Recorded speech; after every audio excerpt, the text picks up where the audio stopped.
All right, this is going to go over the extraEnd coding back question. We're taking a string and we want to take the last two letters from it.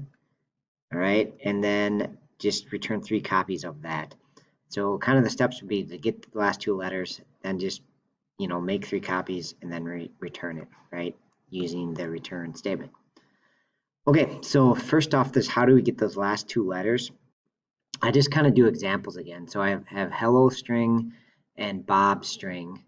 All right, and so I know for hello, if I make the indices from 0 to 4, I know I need to take from position 3 on. So I'm just going to do the substring where I just pass in 3 and it takes everything to the end. Right, for Bob, I would need to be at position 1 and then take everything on from there. Right, so kind of the relationship again we can start to see between the length and that position I want to take from. It looks like it's just -2. All right, so I'm going to do a substring call with a single parameter, and it's going to be length -2, and that will get me the last 2 letters in the string. So I got to get the length of the string, subtract 2, and then call substring. All right, so here we go. So I'm just going to do the length first.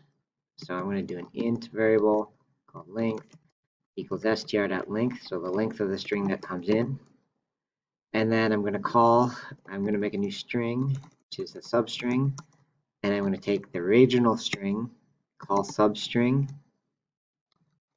and I'm going to pass in length -2. All right, and then I'm just going to return that substring.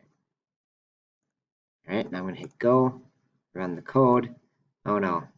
Oh, shoot, I did it wrong. I only returned 1 copy instead of 3 copies. Okay, so easy fix here. I'm just going to return sub plus sub plus sub. Right, so that'll return 3 copies of the substring. It'll combine them all together first and then return it. So it'll combine all these together and then return it. Okay, that's it. Thanks for watching.